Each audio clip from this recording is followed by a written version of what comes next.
It seems like almost every few weeks we read about one giant financial institution after another being fined or reaching settlements for their reckless, unfair, and deceptive activities.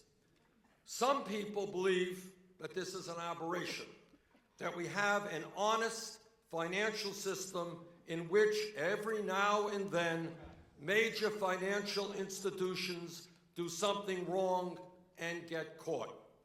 In my view, the evidence suggests that would be an incorrect analysis. The reality is that fraud is the business model of Wall Street.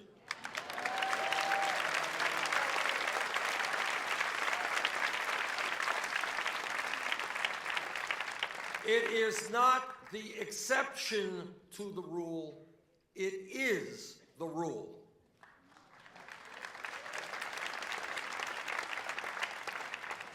And in a very weak regulatory climate, the likelihood is that Wall Street gets away with a lot more illegal behavior than we know of. How many times have we heard the myth that what Wall Street did may have been wrong, but it wasn't illegal? Let me help shatter that myth today.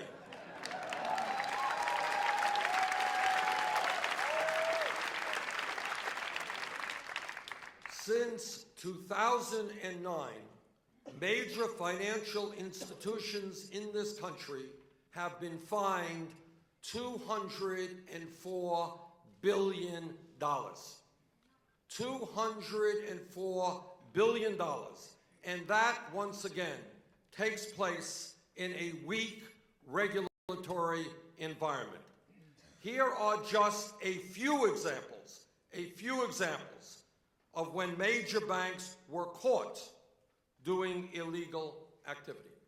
In August 2014, Bank of America settled a case with the Department of Justice for more than $16 billion on charges that the bank misled investors about the riskiness of mortgage-backed securities it sold in the run-up to the crisis. In November of 2013, J.P. Morgan settled a case for $13 billion with the Department of Justice and the Federal Housing Finance Agency over charges that the bank knowingly sold securities made up of low-quality mortgages to Fannie Mae and Freddie Mac. In June of 2014, BNP Paribas was sentenced to 5 years probation and was ordered to pay $8.9 billion in penalties by a U.S. district judge in Manhattan after the bank pled guilty to charges of violating sanctions by conducting business in Sudan, Iran, and Cuba.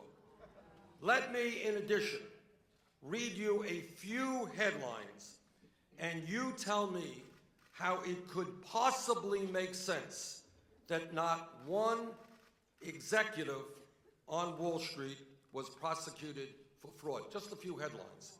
CNN headline, May 20th, 2015, quote, 5 big banks pay $5.4 billion for rigging currencies. Those banks include J.P. Morgan Chase and Citigroup. Headline from the International Business Times, February 24th, 2015. Big banks under investigation for allegedly fixing precious metals prices. The banks under investigation included Goldman Sachs and J.P. Morgan Chase. Headline from the Real News Network, November 26, 2013. Documents in J.P. Morgan settlement reveal how every large bank in the U.S. has committed mortgage fraud. Headline from the Washington Post, March 14, 2014. In lawsuit, FDIC accuses 16 big banks of fraud conspiracy. Banks included Bank of America, Citigroup, J.P. Morgan Chase. Headline from The Guardian: how a big U.S. bank laundered billions from Mexico's murderous drug gangs. This article talks about how Wachovia, which was acquired by Wells Fargo, aided Mexican drug cartels in transferring billions of dollars in illegal drug money. And this is what the federal prosecutor said about this, and he said, and I quote, "Wachovia's blatant disregard for our banking laws gave international cocaine cartels a virtual carte blanche to finance their operations," end of quote. Yet the total fine for this offense was less than 2% of the bank's $12 billion profit for 2009, and no one went to jail. No one went to jail. And if that's not bad enough, here's another one. Headline, Wall Street Journal, February 9th, 2011. J.P. Morgan apologizes for military foreclosures. Here is a case where J.P. Morgan Chase, the largest bank in America, wrecked the finances of 4,000 military families in violation of the Civil Service Members Relief Act, yet no one went to jail. And when I say that the business model of Wall Street is fraud, that is not just Bernie Sanders talking. That is what financial executives themselves told the University of Notre Dame in a study on the ethics of the financial services industry last year.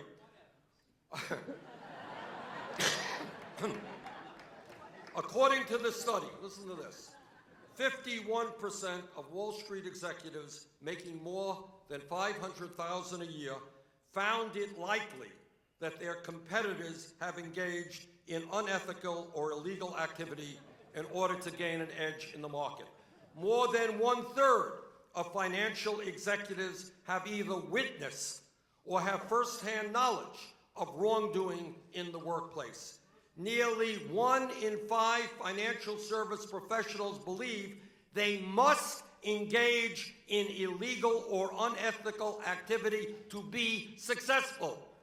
25% of financial executives have signed or been asked to sign a confidentiality agreement that would prohibit reporting illegal or unethical activities to the authorities.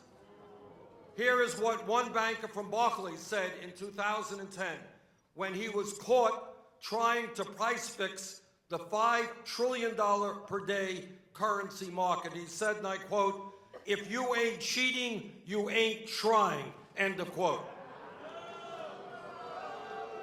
Here is what an analyst from Standard & Poor's said in 2008, and I quote, "Let's hope we are all wealthy and retired by the time this house of cards falters," end of quote. This country can no longer afford to tolerate the culture of fraud and corruption on Wall Street. Under my administration, Wall Street CEOs will no longer receive a get-out-of-jail-free card.